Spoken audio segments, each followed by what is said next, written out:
You just realized that you needed to hire someone yesterday. How can you find amazing candidates fast? Easy. Just use Indeed. When it comes to hiring, Indeed is all you need. Stop struggling to get your job posts seen on other job sites. Indeed-sponsored jobs help you stand out and hire fast. With sponsored jobs, your post jumps to the top of the page for your relevant candidates so you can reach the people that you want faster. And it makes a huge difference. According to Indeed data, sponsored jobs posted directly on Indeed have 45% more applications than non-sponsored jobs. Plus, with Indeed-sponsored jobs, there's no monthly subscriptions, no long-term contracts, and you only pay for results. How fast is Indeed? Well, in the minute I've been talking to you, 23 hires were made on Indeed, according to Indeed data worldwide.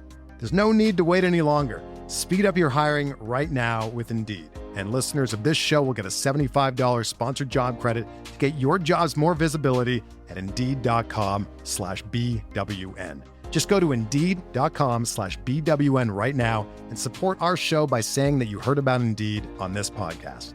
Indeed.com/BWN. Terms and conditions apply. Hiring? Indeed is all you need. Hey, Howard. In case you need a lawyer, here's my business card. I'm attorney Howard Ankin. Oh, hey, Howard. If you or someone you know has been hurt at work, Ankin Law can get the medical bills paid, the lost wages reimbursed, Oh, hey, Howard. and the compensation you deserve. Hey, Howard. We're one of the largest filers throughout the state of Illinois of workers' compensation claims. We're here to help. Call 312-6-million. Injury law made personal, that's Ankin Law.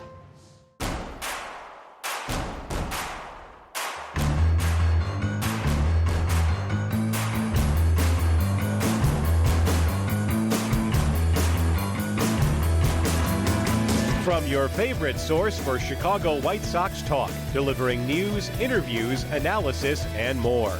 This is the Sox Machine Podcast with your hosts, Jim Margalus, James Fegan, and Josh Nelson. Thanks, Rob, and welcome to a new episode of the Sox Machine Podcast, presented by Ankin Law. I'm your host, Josh Nelson, and it's Sunday night, June 15, 2025, as we record this new episode. We hope that the dads listening to this show had a wonderful Father's Day on Sunday. To start, we at Sox Machine have some site news. Ankin Law has become our primary sponsor of the Sox Machine podcast and videos on our YouTube channel. This partnership will allow us to continue making site improvements, send James Fegan on the road, and provide the level of coverage all White Sox fans deserve of their favorite baseball team. We are very excited about this partnership, and I'd like to thank Larry Hawley, Eric Revels, and of course Howard Aiken for working with us at Sox Machine. The Chicago White Sox wrapped up their road trip in the Lone Star State, and after winning their first game in Houston, the White Sox have now lost 5 straight games as they were swept by the Texas Rangers. The White Sox are now 23-49 on the season, which puts them at pace to win only 52 games and score 515 runs. In this episode, we'll recap what happened in Arlington as we try to come up with ideas in why the White Sox are such a bad offense on the road and figure out what happened on Saturday when a pitcher had to bat for themselves. The White Sox are briefly at home as they host the St. Louis Cardinals this week. We'll preview that series as it features the return of Erick Fedde. Huge news came on Sunday when the Boston Red Sox traded Rafael Devers to the San Francisco Giants. We'll chime in on that deal and what it means for both Boston and San Francisco as we take a look around Major League Baseball. Speaking of trades, the White Sox made one prior to the Rangers series as they traded for starting pitcher Aaron Civale from the Milwaukee Brewers. That part makes sense as we know the White Sox needed starting pitching depth. But what shocked most was the White Sox trading Andrew Vaughn to Milwaukee to complete the deal. White Sox general manager Chris Getz hosted a Zoom call to explain his reason for making this trade. You know, with the trade that happened today, with Milwaukee, Andrew Vaughn for Civale, I think the best way to view this is, we're always looking, most teams, and certainly we're not, disqualified on it, where we're looking to find starting pitching. Inning coverage is very important. We had heard that Civale, was unhappy about being moved to the bullpen. So naturally, reaching out to Milwaukee to see, if he was attainable, just more or less doing a status check on that situation, in which they were open to different ideas. And, as conversations progressed, we were able to come to a deal, this morning in sending Andrew Vaughn for Civale. In the spirit of it all, it's really about protecting our younger arms. Shane Smith, Cannon, Martin, Cannon being on the IL. There are going to be other instances, and Sean Burke as well, too. Other instances where guys are, going to get nicked up. Hopefully it's not severe, where to be able to perhaps combat some of the mileage that we're putting on some of these younger arms with a seasoned veteran like Civale, someone that's, pitched in full seasons as a starter at the major league level, pitched in playoffs. And, obviously he's happy about being in a starting rotation. He's spoken publicly about him wanting to be in a rotation. We're able to provide that. There's upside in protecting our young arms, and we'll see where Civale, takes this opportunity, but we're excited to have him. The motivation of the move was to be able to protect our young arms, not necessarily a move to help in the immediate, but more, the future weeks and months ahead of us, knowing that we've got someone that we really feel like can handle the load and really pitch quality innings for us. Civale was being demoted to the Brewers bullpen and made it quite known he wanted a trade, rejecting the assignment.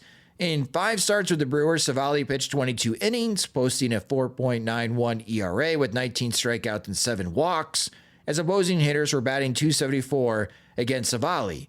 Here's Getz on the benefits of adding Civale now to the White Sox rotation. Eric, he got hurt early on in the season, and he's made his way back. He's still pitched pretty well.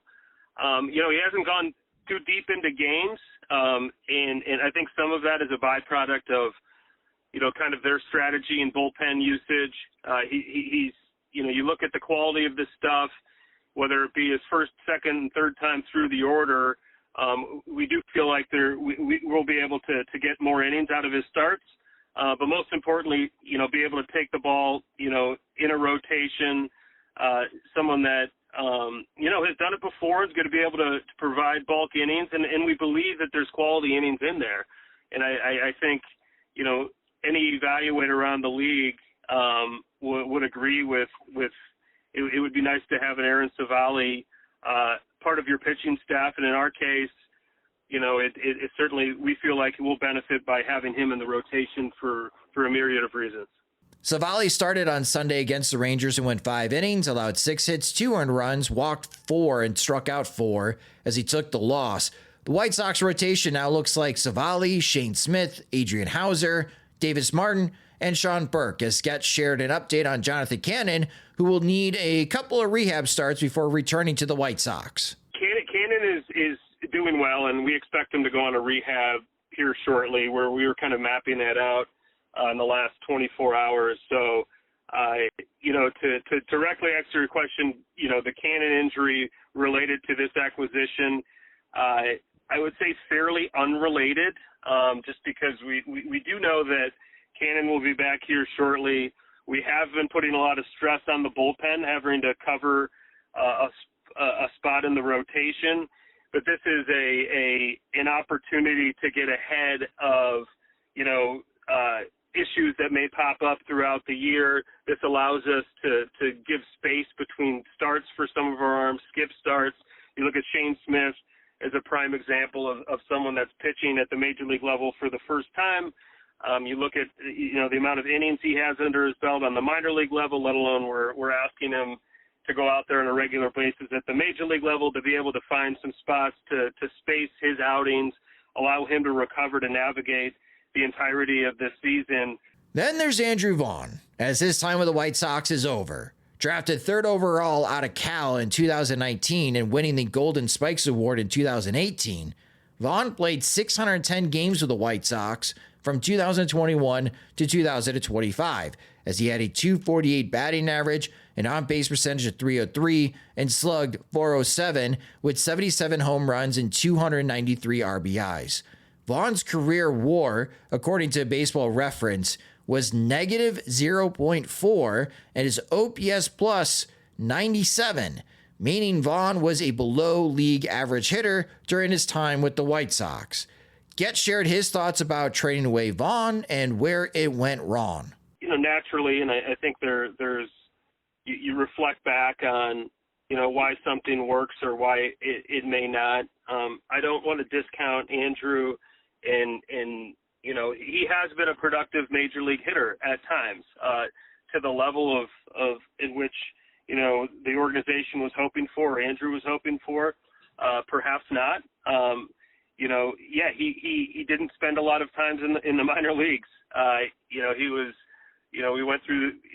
a part of the COVID, working through the COVID years in which, you were limited in regards to playing and getting at bats at the minor league level, being thrust into the major league level at a young age without too much of foundation. I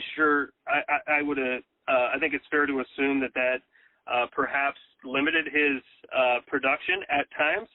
And I do think it's worth noting that, being a right-handed hitter in our game right now can be really challenging, and especially if you don't have alpha left-handed bats in the lineup to balance it. A combination of his development path, perhaps, lineup balance, and fairly reasonable to believe that in certain lineups that Andrew Vaughn can be a little bit more productive. But, where we are currently as an organization, we need to focus on improving our defense, versatility, balancing our lineup.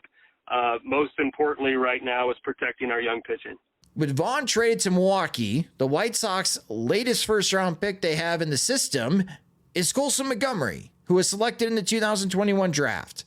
Every player the White Sox have drafted in 2020 and earlier in the first round are now either with different organizations or out of Major League Baseball. It's a pretty striking draft record, especially on the position player side. The last White Sox first rounder to accumulate more than 5 career WAR, again, just 5 career WAR, is Tim Anderson, who was drafted in 2013. Because of the White Sox lack of success in the draft, especially with position players, the Major League Baseball draft is also a month away. Getz addressed how the franchise is now trying to improve their methods and drawing more success with first-round picks in the near future. Said this many times, so much of our focus has been improving, our processes throughout the organization, whether it be in the acquisition, development, all avenues of really a baseball operations. And, you obviously, when you get opportunities to at the top of the draft or to sign top international talents, there's you need to prioritize and find you need to objectively create some objectives for our group to work through to select players that we feel like we're going to develop. A massage chair might seem a bit extravagant, especially these days. 8 different settings, adjustable intensity, plus it's heated, and it just feels so good. Yes, a massage chair might seem a bit extravagant, but when it can come with a car, suddenly it seems quite practical. The all-new 2025 Volkswagen Tiguan, packed with premium features like available massaging front seats, it only feels extravagant. All right, fellas, I need you to stop what you're doing and go download Prize Picks if you haven't already. Because once you download Prize Picks and use code BACKYARD, you get $50 on us once you place the first $5 lineup. And in that lineup, the reason I love it so much, because all you have to do is place more or less on whatever player you want to rock with that night. And you can do it for as many players or as little players as you like. And it doesn't matter if I'm watching basketball, hockey, golf, baseball, esports, doesn't matter. I can put them all in my lineup. The reason I like firing on Prize Picks so much during the summer is because I travel all the time, and Prize Picks is available in more than 28 states, including California, which I love summers in California. So I can fire on Prize Picks with all my friends and sweat out the games with them. and it doesn't matter what we're watching, we always get to enjoy the game a little bit more. And lastly, fellas, there's also a special going on during basketball playoffs. Every time you do a $5 3-pick basketball flex play during the playoffs, you automatically get entered in the Prize Picks sweepstakes for courtside tickets to the finals. So download the app today and use code BACKYARD to get $50 instantly after you play the first $5 lineup. That's code BACKYARD to get $50 instantly after you play the first $5 lineup. Prize Picks, run your game. Up at a high level and can be productive major league players. So I don't necessarily think this signals anything other than the fact that this helps us in the near term and perhaps long term in this acquisition. And we're going to continue to improve, every process that we have. And we feel like we're in a really good spot considering where we were, a year and a half ago to where we are now, and look forward to the upcoming draft. And we'll make the best selections that we can. A Sox Machine public service announcement. We have brand new items in the Sox Machine store. With the weather heating up, we've got new Adidas Sox Machine polos, perfect for your company outings, casual Fridays, and of course the golf course. It's part of our media attire as well when covering events. You can grab any of these 3 styles that we now have in the store. We've got new Sox Machine coffee mugs to sip from while you read Jim and James in the morning, new stainless steel water bottles with the Sox Machine logo, and fanny packs, which fanny packs have been very helpful entering Major League Baseball stadiums with all the bag restrictions. Visit shop.soxmachine.com to check out the new gear. And for Sox Machine subscribers, remember your discount code to get an additional discount when checking out. Again, the URL is shop.soxmachine.com.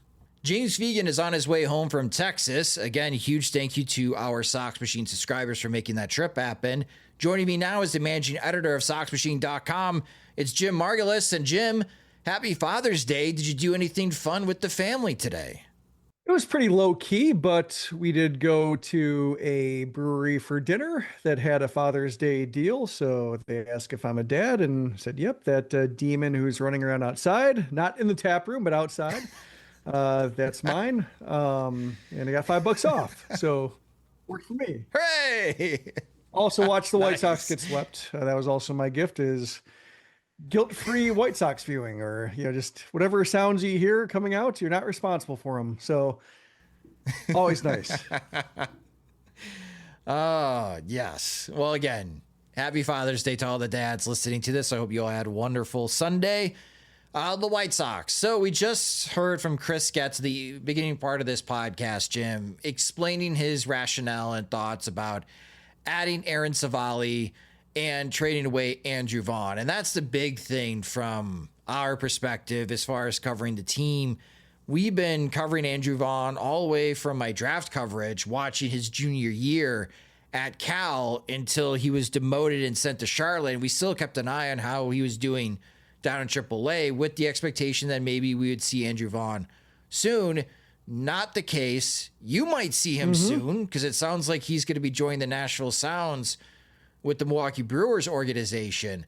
But Jim, what are your thoughts on the concept and the execution of Andrew Vaughn to Milwaukee for starting pitcher Aaron Civale? I was surprised. You mentioned that Civale was available and he would fit the mold of an innings-eating starter who wouldn't be terribly exciting and might be somebody who comes with low acquisition cost. But given that he was making a significant sum of money, $8 million, which the White Sox really don't want to pay. Like, they're more paying like sub $2 million, especially with Martin Perez getting the bulk of the money that they devoted to pitching and him being hurt. Like, they are rating the bargain bin. He didn't quite fit his bargain bin, but I did not anticipate that Andrew Vaughn would have value in that regard. So to me, that's a good trade for the White Sox. Like, they don't really have a use for Andrew Vaughn in his current state. They're going to non-tender him at the end of the year anyway.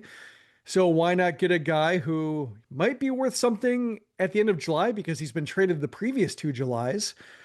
And even if he isn't, he's somebody who can absorb innings. Like, he wants to start. The White Sox can give him starts, whether it's Jonathan Cannon being hurt or whether it's trying to rest other starters. Like, he fits that mold of somebody who can throw innings. Like, he just threw 500 pitches. Like, the White Sox do not hand 100 pitches to anybody these days, aside from Davis Martin. So they thought he could wear it a little bit, or at least, not, you only give 2 runs over 5 innings, so maybe wearing it is an overstatement, but just toughing through it, we should say, the way that other starters won't be allowed to be. And that serves a purpose on this team more than Andrew Vaughn did. So I thought it was a good trade. It was funny watching Brewers fans say, oh, we got a former 3rd overall pick for Aaron Civale. And no knock on that response, because the White Sox have done enough waiver wire searching themselves or buy low trades or dumpster diving, where you have the same rationale of, oh, this guy had a 1st-round pedgree, or this guy was traded for this, or he was ranked a number 35 overall prospect and now he's on the White Sox. And, no fault to them, but I just thought in terms of, where Vaughn is, how far he came from fulfilling his draft day the projection that he had, the ceiling he was supposed to have, that I don't think that guy is there. I think if anything, he'll just continue being the average hitting, below average, everything else package he's been. And, the White Sox, I think, had run their course with that. So the Brewers somehow get that production or better out of them, like tip of the cap. I just don't know what more can be done for a hitter like Vaughn, against the velocity he's seeing, against the right-handed stuff that he couldn't really fend off. And so I thought his future is pretty limited. And I think Civale has more to say about the White Sox future, even if his future on the team is only 2 months. Yeah, Bob Nightingale in his USA Today column on Sunday already suggesting that the White Sox are looking to trade Aaron Civale before the trade deadline. He just got here. But, I mean, that logically does make sense. The same thing with Adrian Hauser. We keep talking about every time Hauser has a good outing, the expectation is that someone's going to pick up the phone and acquire Adrian Hauser for starting pitching depth to get through the rest of the season, as teams are going to start dealing with some pitching injuries, especially for contenders that want to stay in the race. So it wouldn't surprise me come August if neither Adrian Hauser or Aaron Civale are still with the White Sox. Yeah, and I don't think that call is coming for Andrew Vaughn. Like, I think teams would be looking at him and say, oh, maybe he'll get DFA'd and we can, pick him up for nothing or cash considerations or something like that. Whereas, Civale, teams can always, even though like Civale probably will not be making a postseason start. He did throw like a 3-inning appearance last year for Milwaukee in the playoffs. Like, that's his only bullpen appearance ever, I think, as a professional, was in those stakes. And, that's why he accepted it. But I think there are always teams that just need, come August, come September, we need a guy who probably will not make the postseason roster, but we need to throw these 5 innings on this day to spare our bullpen, or to not have us ask too much of a starter who's throwing 150 innings for the first time in his career, et cetera, et cetera. And because you need 5 starters. You don't need 5 first basemen, even though the White Sox have tried that at various times over the years. Civale is a much better fit for what the White Sox are trying to do. Yeah, the White Sox ended up sending Tim Elko down to Charlotte, so he's gotten 2 opportunities. I don't know if there's going to be a third for Tim Elko. A little sad, but he did hit some home runs. It's impressive that he joined the majors, and now we get to see what Ryan Noda can do for the White Sox. But the White Sox, right now, they don't have much of a direction at first base unless they really just scrap the idea that Miguel Vargas at third base, that moving forward, he's just going to be better suited at first base, because there's a chance that he could be a plus defender at first base. And he's been hitting, or at least his power numbers as of late suggest that he can at least hold his own against other first basemen in Major League Baseball. But yeah, suddenly the torch that was passed from Frank Thomas to Paul Konerko to Jose Abreu got dropped and kicked around on the street. And now the White Sox are searching for an answer. Yeah, fell down the drain and was extinguished. What are you going to do now? I think now is the time for Colson Montgomery to Brian Ramos to say, hey, we have an idea for third base between us. I think that's really the goal, to where Vargas can be the first baseman, and Ryan Noda, they're just clearly winging it right now. I do think it was the right call to send Elko down. We talked about it. James had written about it. His contact rates outside of the zone were, his contact rate inside the zone is a problem. He addressed that somewhat this year, but the contact rate outside the zone is still like 20% or something like that, like no ability to fight off pitches. So, he was hitting the pitches he had to hit early. And then I think as the league adjusted to him, he had fewer pitches hit, but also the pitches that he could hit. I think he was just in his own head too much, or the swings were late. He was trying to protect everything. And I think, to some extent, you can maybe solve that by saying like, hey, don't. Yeah. Yo, it's D-Lo. I'm partnering with Ro. Women, y'all feel that? It's sexy. But if you're stressing about your performance, it throws you off. That's why I rock with Ro Sparks. Ro Sparks dissolve under your tongue and hit fast so you're ready when the moment pops off. You feel like a superhero and satisfying your partner. That's key. Ro Sparks help you last longer, stay fuller, and keep the whole vibe right.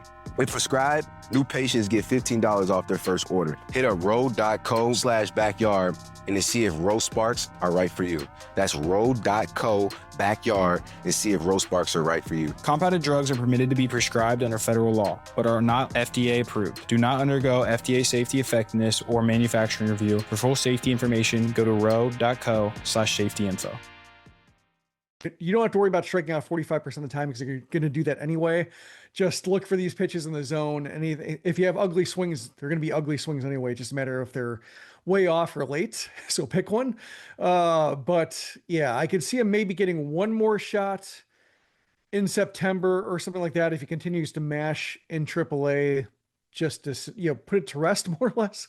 But the hitter that the White Sox saw is not one that can survive in the majors. Well, that's the Andrew Vaughn story as that book closes between Vaughn and the Chicago White Sox.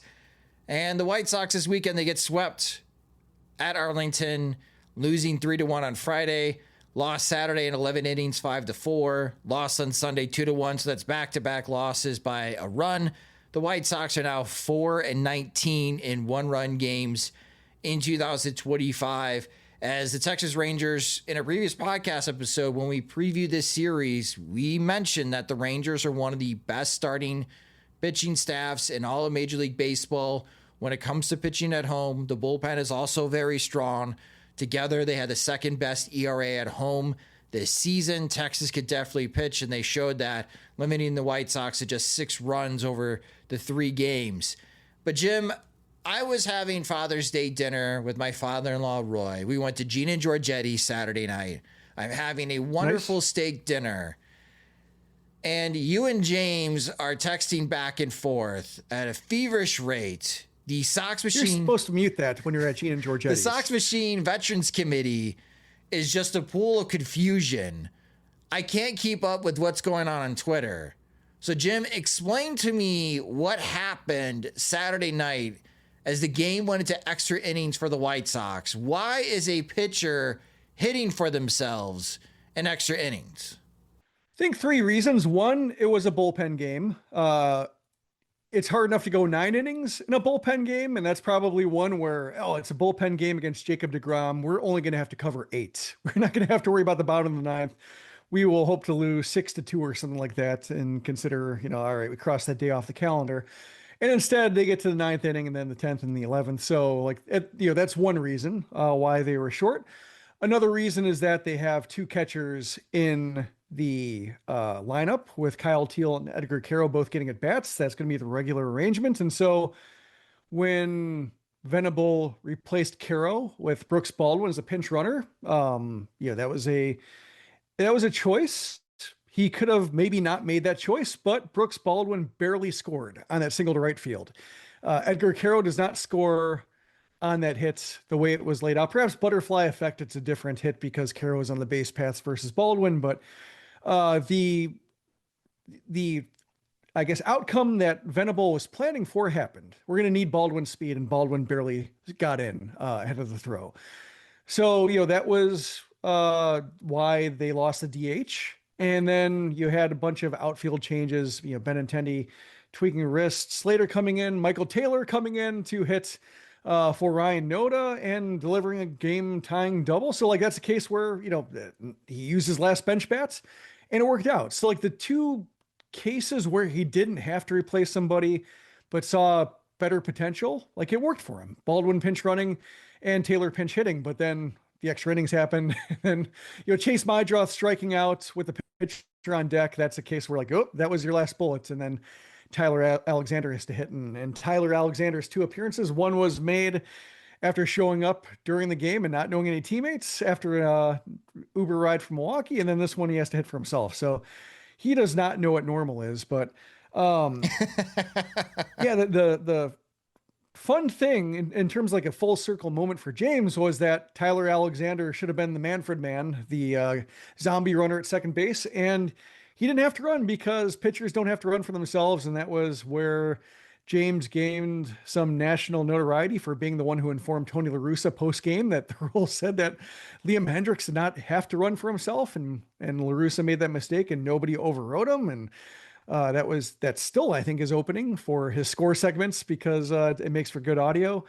And then, Venable had somebody running for Alexander. He had Mydroth running instead of Alexander.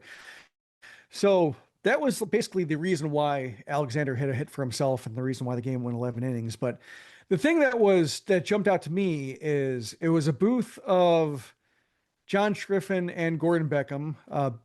Steve Stone did not travel on the Texas trip, and they did not do a good job of informing listeners, viewers, what was happening. Like they were caught off guard by Alexander being in the on-deck circle because they didn't inform viewers that they lost the DH by pinch running for Caro and having Teal move from DH to catcher.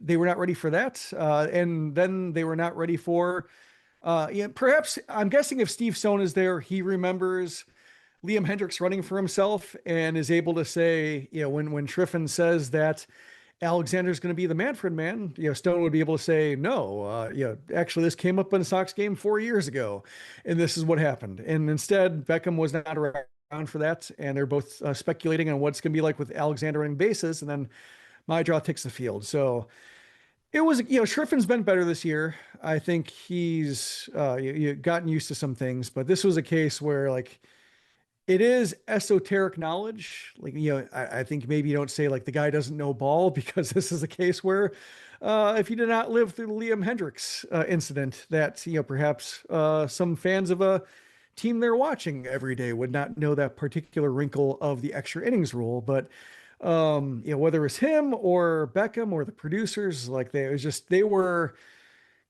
talking with authoritative voices and then having to correct themselves a lot. And it wasn't their finest moment of the season. Yeah. See, the producers though carry over from NBC Sports Chicago. So they produced that game. Maybe like Chris Weathers is the executive producer. Chris Kamka would have remembered. He's on Marquee. Kamka would have definitely remembered. He's on Marquee. But Connor McKnight's there. Like Connor would have known. Like, yeah, somebody's got to be in their ears, and they also have to listen. But yeah, you also have a spotter in the booth. Like someone should be helping them out to avoid a Schriffen minute. But okay, so that's Saturday. That's why. All right, I was getting a bunch of text messages and I totally couldn't keep up and had no idea what was going on. That was eventful. Len Casper, he knew it. Like he knows. Yeah. Like, he's reached out to me when I expressed confusion over the plate blocking rule and he explained it to a T. So like, he's somebody who, is a valuable control when when I'm skeptical about a Schriffen read or just saying like, should he have known this? And then I'll just watch the same sequence with the radio audio over it. Sure. And it's a case of he's, whether it's the way he keeps scorebook or something like that, but he's he's also much more experienced with calling games, both National League and, American League after the DH rule where every team is a DH now, but he was used to weird lineups when pitchers hit for themselves and such. So, that's a case where, Len's seen it all or seen most of what you can see when it comes to the nooks and crannies of the rule book and of scoring procedures and such. So they were on it, and that's whenever I'm not quite sure, I just cut to the radio and say, are they doing it? And they're doing it. So the White Sox should be coming home. We'll preview that series in a moment, but next weekend they're back in Toronto. And even though I was selling the Toronto Blue Jays heard what I had to say and decided to get on an incredible heater, especially offensively for the Blue Jays. They've been hitting. But when we preview that series in the next podcast episode, it's going to be a continuation of this conversation of why are the White Sox struggling so badly to hit on the road. In road games this year, the White Sox are only averaging 2.87 runs per game. Their team batting average is 220, their on-base percentage is 289, and they're slugging just 333. Manager Will Venable, in his post-game scrum, he got ejected on Sunday very early in the first inning, arguing balls and strikes in the strike zone. But said after this series against the Rangers, a little bit of frustration that they're not drawing walks like they usually do. So when you look at their home splits, the batting average, not a big difference. The White Sox are batting 225 at home. Their on-base percentage, though, is 301, and they're slugging 355. And on average, they're scoring 4.09 runs per game at home this season. So that's a pretty big divide, Jim, between what the run production's on the road and their run production is at home. Any ideas on why the White Sox are performing so terribly offensively away from right field? My thinking, I guess it's two things. One, it could be like the least valuable cheating scheme ever. Like the trash can banging scheme, like, oh, we got to get to 55 wins this year. Like, yeah, probably not. Also, at right field, you could hear it a lot better than you probably could at Houston when they're. If that was the case, do you think anyone gets suspended? Do you think anyone gets Bless their fired? hearts Does the the, Major League Baseball just show pity on the White Sox? Everybody gets one game. Just like, why even doing this? So it could be that, or the more realistic explanation is maybe it's the trajectory machines that they have at home and not on the road. We know that from the spring, how many players on the team were machine addicts, like in terms of how much time they were accruing on these machines. I think James wrote that they were 4th overall in the league, according to Traject, and a couple of teams had 2 machines. So the fact that the White Sox are doing nearly as much on one, logging as much time versus other teams that had 2, perhaps that's a big dent in their pregame preparation. These machines basically simulate what pitchers are throwing, how with video screens and how the ball is coming out of their hands. And so maybe it's just really valuable training for them to read pitches and get a much better idea of how pitches are going to be breaking right before they see it in the game.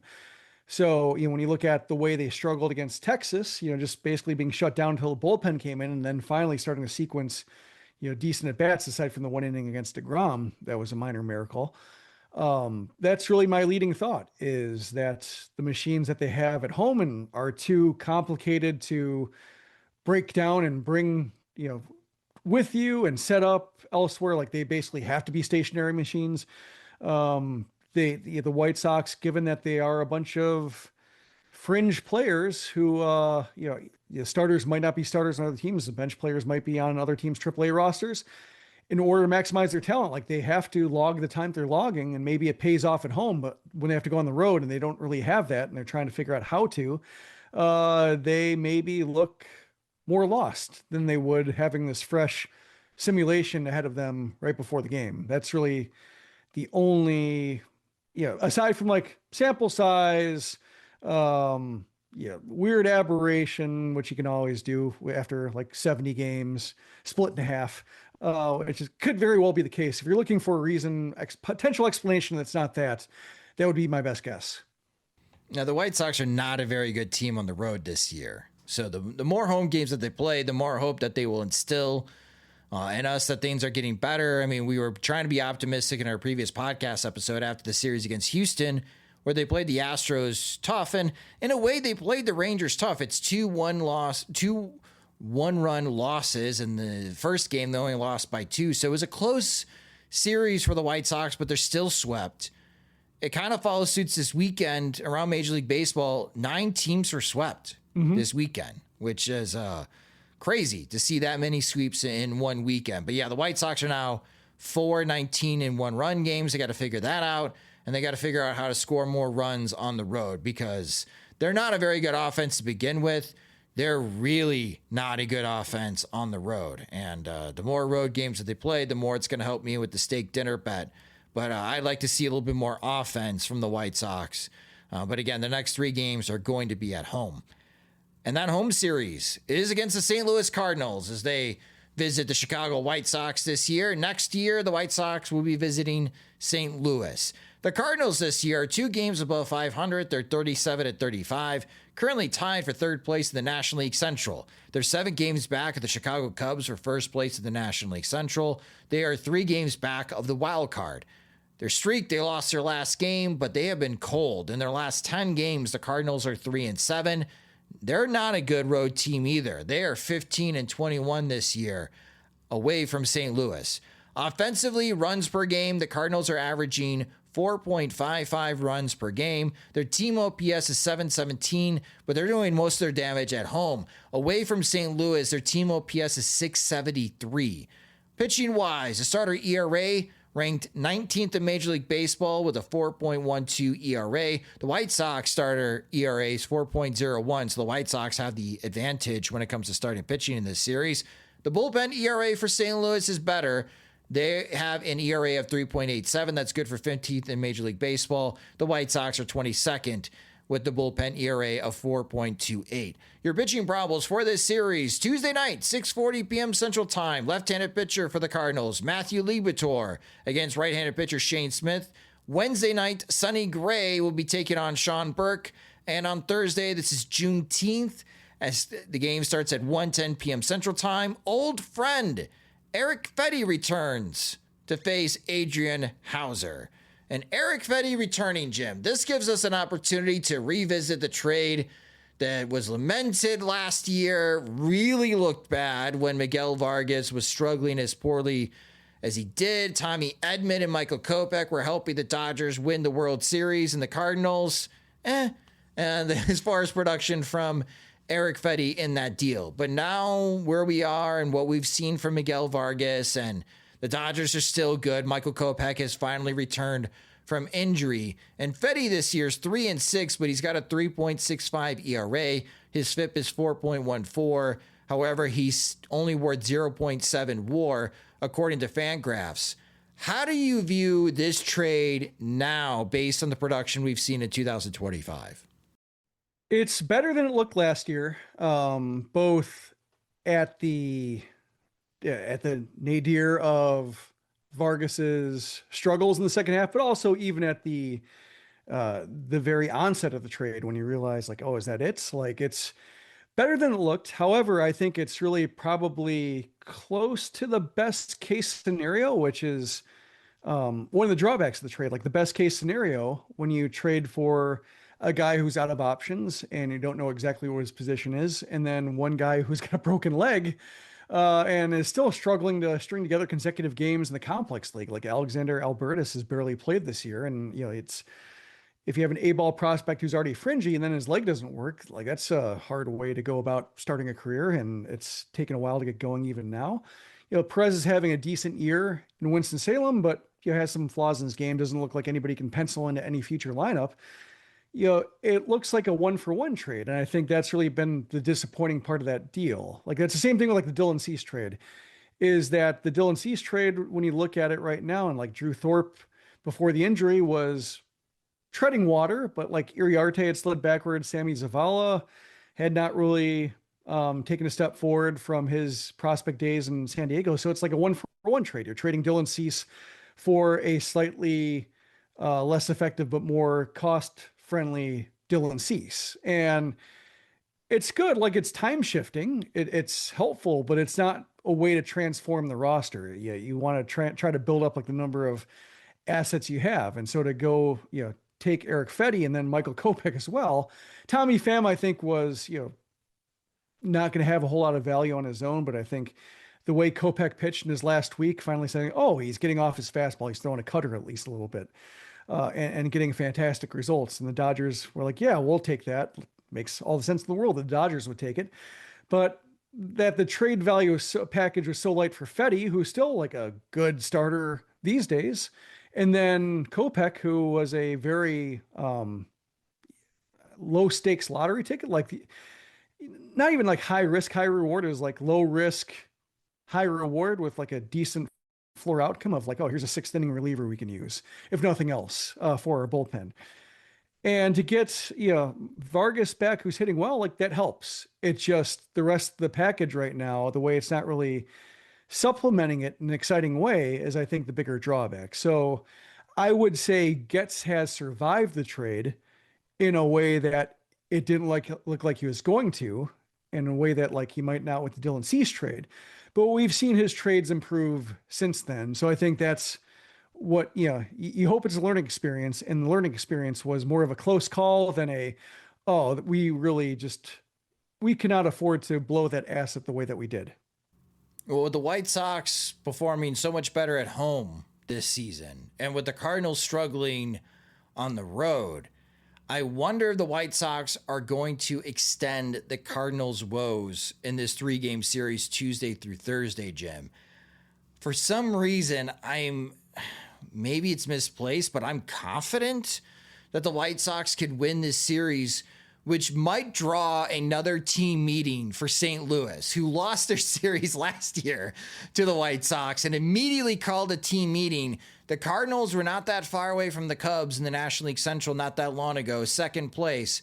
But right now they're tied for 3rd with Cincinnati. If they stumble and lose this series to the White Sox, they're going to be struggling to stay above 500 and maybe even fall all the way to 4th place and really start drawing some questions of, can the Cardinals keep up? Because they seem to have like 4 above league average hitters right now on the starting staff. It's just Gray that's really leading the way for the starting rotation. They only have 2 starters with an ERA plus over 100. The bullpen has been really solid for St. Louis. That seems to be one of their strengths. So I question if St. Louis can really stay in this race long this season. But again, for this particular series, I'm a bit confident with Hauser and Shane Smith, Jim, that the White Sox can win this series. How are you feeling about the White Sox chances against the Cardinals? I don't know if I'd say confident they'll win it, but yeah, I mean, I see how between the starters they're throwing and the way they hit better at home, even though, every time they have a disappointing road trip like this, you're inclined to write it off and say, okay, here comes the 12-game losing streak. And I mean, they're already at 5 games right now, but they do look better at home. They do look like a different team. So I'm inclined to say, yeah, why couldn't they win 2 out of 3? I guess why couldn't they would be like, oh, they'll play a 1-run game and lose it, which is like they have to win by 3 runs, it seems, in order to feel good about it. But yeah, I mean, it's all the elements are there for them to have a nice little bounce back series. They get an off day. It does seem like whether it's because of the home road splits, like you mentioned, or whether it's this is a facet of the Venable administration that's helping to turn the page a little bit on the previous era. But it does seem like they bounce back. They have shorter memories. So, one reason or another, I could see a nice little start to the week here. And again, we'll be recapping this series Thursday night in the upcoming Sox Machine podcast, and we look forward to having James join us. Again, thank you to everyone that subscribes to Sox Machine to be able to send James down to Texas to cover the last 2 series for us in person against the Astros and the Rangers. James will be covering the series this upcoming week at home against the Cardinals. So that leaves us to look around Major League Baseball. And as I was getting ready for this show, Jim, enjoying dinner, coming up with the rundown, first reported by Robert Murray of Fansided, and then later confirmed by Jeff Passan and the National Writers, maybe the biggest trade we're going to see this season. The Boston Red Sox sending Rafael Devers to the San Francisco Giants. And my first thought, Jim, is holy cow. I mean, this is a big trade. And we know that there's been a lot of drama going on between Rafael Devers and the Boston Red Sox ever since even the rumor, before the signing, just the rumor that the Red Sox were looking at either Alex Bregman or trading for Nolan Arenado to improve their defense over at third base. Irked Rafael Devers. They signed Bregman, asking Devers to move over to first base. Refuses to do that. Play some first base. Bregman gets hurt, refuses to move back to third base. And the reporting early from Boston is just that there was never going to be a resolution. Both sides just are having a tough time moving on. Devers didn't want to leave Boston, but if the left no choice for the Red Sox, if there was too good of a trade to be made, well, the Red Sox found a trade too good to pass up. The Giants are taking on the rest of Devers' contract, so that's a lot of money coming off the books for the Boston Red Sox. It's still hard to believe, but Jim, what do you make of Rafael Devers now on the San Francisco Giants? I don't like the trade for either team, kind of, in a way. It struck me as weird that Devers goes from a team that kicked him off third base to a team with Matt Chapman at third base. That's the first thing that jumped at me. Like that, it's not like he's going to get freed up to play his favorite position again. They do need a DH. They do need hitters, but going from Fenway to Oracle Park, with the big right field and the big right center, and even left field is not easy for an opposite field hitter. It would seem like he's going to have a harder time defining himself as a hitter in the park. I think it makes sense for that's one of the reasons why the Giants have had a hard time attracting bats, is because it's kind of where offense goes to die. So it is a way for them to get a hitter. I just wonder, Boston was paying him, he's got $250 million left on his contract or something like that. Like they paid him that money with his Fenway production in mind. And I don't know, going from one park to the other, going from one role to another, or that he didn't seem to care for that much. He got used to it. He's been hitting greats ever since the early funk he was in, with all the tension with playing third base, moving DH. Like he accepted that move. And, now he looks like the Devers of old, and that's fine. I'm just curious, going to such a big park and being DH only, and they have no need for him at third base there.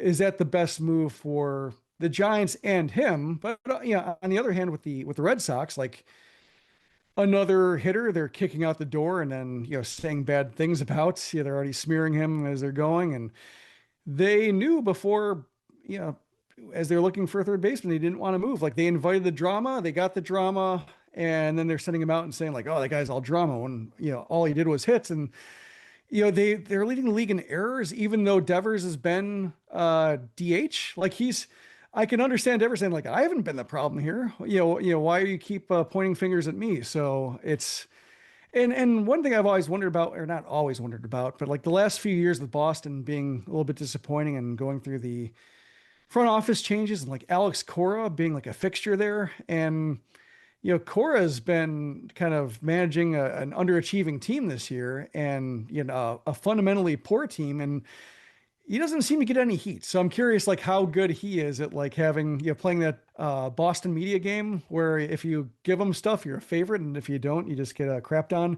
as soon as it's safe to do so. But it does seem like Devers is getting that right now. But I can understand why Boston, would get tired of that, but they also invited it and they didn't do so. Part of the reason why they signed Devers is because they botched the Mookie Betts situation so badly that they needed to give him a contract.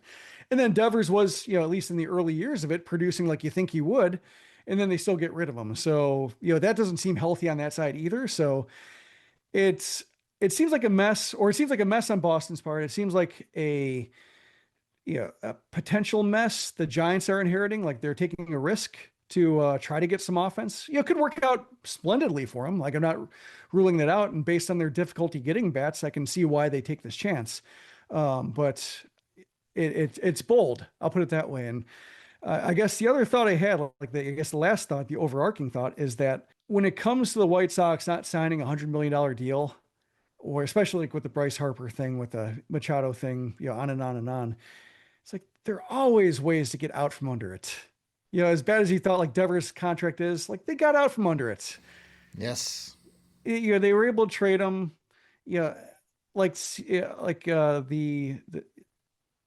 Seattle signed Robinson Cano. They got out, like everybody gets out from under it. The Tigers got out from under Prince Fielder. Every time you think like, oh, they're never going to survive, it's like they find a way to do it, whether they eat money or they don't. But just, Yeah, the risk on signing these deals always seems overblown, and this is a case where they got out from under it. We'll see if they actually did any good or whether they just lighten their books because now they have some cash if they want to, if they want to actually spend again. But they seem like they've been very reluctant to do so and very content to just coast on the natural support and ratings and attendance that Boston gets. Well, they have so many talented position players that part of the budget could be cheap, but they really need help on the starting pitching side because even the old friends have not been dependable for the Boston Red Sox and the pitching. I'm glad you mentioned about Devers' home and away splits. This season at home at Fenway against right-handed pitching, Devers has an OPS over 1,000. It's 1.023. He's batting .295 against right-handed pitchers at Fenway with a .443 on base percentage and slugging .580. That's a monster slash line. In away games against right-handed pitching, Devers is batting just .213 with a .357 on base percentage and slugging .413. That's a .770 OPS. That's a gigantic drop in his offensive production against right-handed pitching at Fenway and away from Fenway. So be curious to see on how Devers adjusts joining the San Francisco Giants. They end up losing the series against the Los Angeles Dodgers, but they're still within striking distance of the Dodgers. So I appreciate that the Giants are trying and forcing the issue against the Dodgers. I don't know how much the San Diego Padres can do with their ownership structure right now in trades to challenge the Dodgers in the National League West, but the Dodgers now have a 2-game lead over the Giants and a 3-game lead over the San Diego Padres. So I say good for the Giants to make this move, but you make a good point, Jim. Rafael Devers, even though the last left-handed batter to hit more than 30 homers in a season for the Giants was Barry Bonds, still may not get there as he's really struggled to hit right-handed pitching outside. Fenway. And it's possible that his approach is just tailored to Fenway, but give him a few months, give him a year, and he'll figure it out. Like he's a good hitter. He's got a good idea of the strike zone. I could see it not being necessarily a seamless transition, but he gets there. There's always a risk of like simplifying the home and away splits and saying, the Coors effect, but to a lesser degree here, just because Fenway is so dinky in left field that sure, just knock doubles off the monster all day. Like it makes sense to see balls deeper and, use the opposite, outer part of the plate to just go to left field all day. But, perhaps if he just gets in mode where that's not available to him, he'll, change his approach. He'll pull the ball, use the big alleys more, and that'll be the way he generates offense. Like I'm not down on him entirely. I could just see it being a case of taking a while to be special the way that he was special with the Red Sox. Now, around Major League Baseball, quickly on this, I mentioned the Blue Jays were on a heater. They got swept this weekend. The Blue Jays are 38-33. The team that I was buying, the Rays, are 39-32. They're 3.5 games back the Yankees. The Red Sox have won 5 straight games, though. So despite making this trade, they have been playing better. They're 37-36 in the season. But Jim, the question I want to pose to you, we are approaching the halfway mark of the 2025 season. We're 9 games away from Game 81 for the Chicago White Sox, and that will conclude after their home series against the Arizona Diamondbacks next week. But when you look at the American League Central standings, the Detroit Tigers still hot. They're 46-27. They have a 9-game lead over the Minnesota Twins, a 9.5-game lead over the Cleveland Guardians. And Kansas City's really struggling. The White Sox have lost 5 games in a row. The Royals have lost 6 games in a row. The Royals, I apologize. I did the thing like I did last week, the Texas Astros or whatever. I just almost combined Kansas City and St. Louis. But the Kansas City Royals have scored 11 fewer runs than the White Sox, which is shocking with the talent they have on hand. Every team in the American League Central has a losing streak. But Jim, here's the question that I pose to you. At game 72 of the season, and with this big of a lead, do the Detroit Tigers have the American League Central under wraps? I'm inclined to think so. Not in a way where the other team should pack their bags. Like I think that's trying to think who. No, because they're so close to the wild card still. Yeah, they're close to wild card still, and I'm trying to think who was a couple and numerous writers got in trouble, like trying to like predict the division by the end of a month or something like that. But it is a case when you look at like the Twins, for instance, and the injuries that they've suffered. Royce Lewis hurt again. Like it seems like that's going to be always the case for him. I looked it up because I was curious of all the blowouts that they've suffered recently. In May, they gave up 86 runs over 26 games. That's good. In June, they've given up 86 runs in 14 games. So the way they're winning games in May is no longer available to them. So where do they go from here? And like Bailey Ober looks like a mess right now. I don't know. We talked about like writing off the Twins before, and like, yeah, it certainly seems like it's manifesting that way right now. The Guardians have been slumping. The Royals, like, as we saw them, good luck having, Jack Caglione being like the savior for all of their woes. Like he's one guy and also a rookie at that. So, based on just everything they have to fix, whereas the Tigers seem like they're, we saw it last year, they were very good at solving problems, and this year they have fewer problems. So that skill set should serve them well, even though they lost Jackson Jobe. Like that was a guy they weren't really leaning on. He was being a nice like fourth starter for them, but he hadn't really delivered on that top 10 prospect ceiling yet. He was just a nice starter. And like Casey Mize had taken that leap instead to be, that monster in the middle of the Detroit rotation behind Tarek Skubal.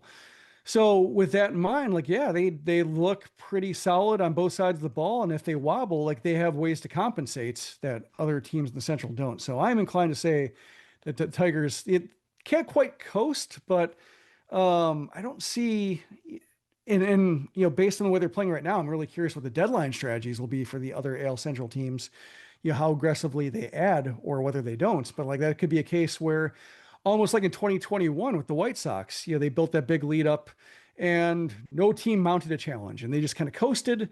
And then, the White Sox lost to the Astros and people wondered like, oh, do they have it too easy because they really didn't play any high stakes games? And I could see the same thing being the same for the Tigers, just because the other teams in Central aren't so resource rich, whether it's in prospects or money, to where they're going to just add to their roster no matter what. They're a lot more cautious of when they decide to do so.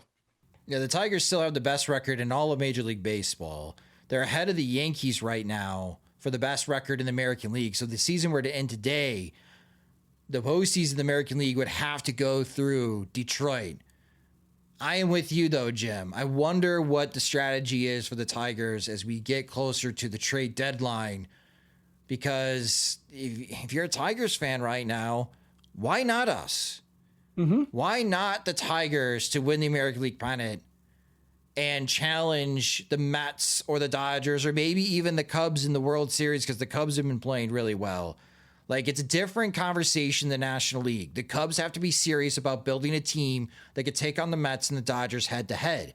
Right now for the Tigers, it's Aaron Judge. What is our answer against Aaron Judge? And how do we figure that out? Because if you can neutralize Aaron Judge, then I think you have a good chance of beating the Yankees, especially from a Tigers point of view. How much does that take? How much do they have to give up? Maybe it's not that active of a trade deadline as far as buyers go in the American League. But we already know, I don't know if it's really selling or if it's just resolving a inter-office conflict. But the Red Sox, despite a 5-game winning streak and winning 8 of their last 10 games, trading Rafael Devers to the San Francisco Giants is a spicy trade. But here we are on June 15th. And Jim, I think that's going to be the biggest trade that we'll see this season. It's going to be hard to beat that one.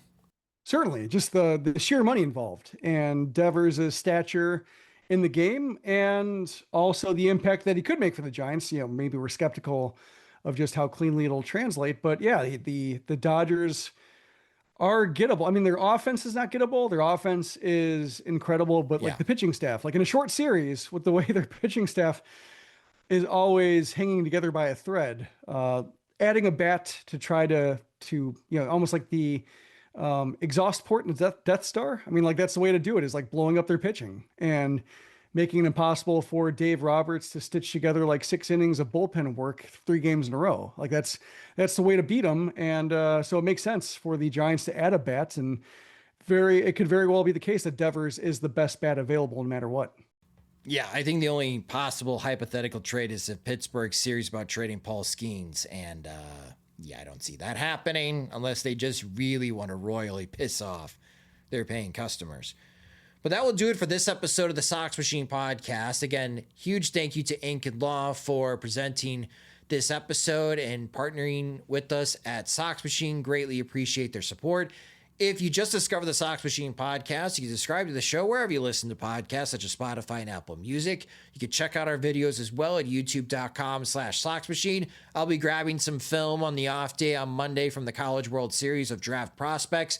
Man, did Coastal Carolina right-handed pitcher Jacob Morrison earn himself a lot of money with his Game 2 performance against Oregon State. I'll try to grab some of that film as a possible target for the White Sox. Maybe now as early as in the second round. He looked the Fighting really Remolards of Coastal Carolina. The Fighting Zach Remolards. The Chanticleers. What a team name. But yeah, I'll be grabbing some film from the College World Series as far as draft coverage you can check out at youtube.com/Sox Machine. Follow us on social media. We're on all the platforms, including Instagram. We're trying to get more followers on Instagram. So if you are on Instagram, follow us. We're at Sox Machine. You can follow James at JR Fegan. You can follow me at SoxMachine_Josh. We're on Blue Sky. We made it simple. We're at SoxMachine.com on Blue Sky.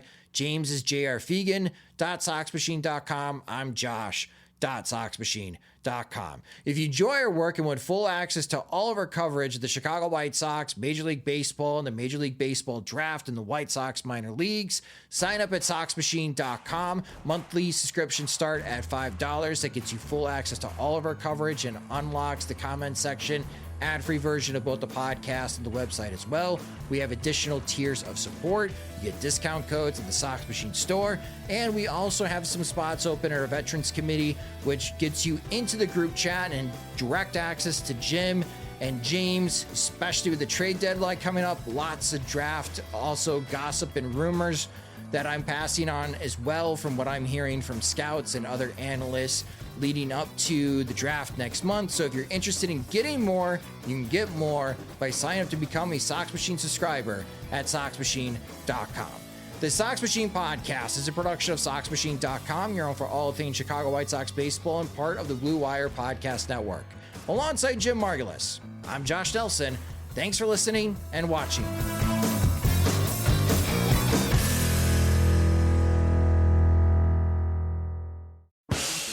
Look, if you've got prescriptions, the Walmart app is your place to manage them.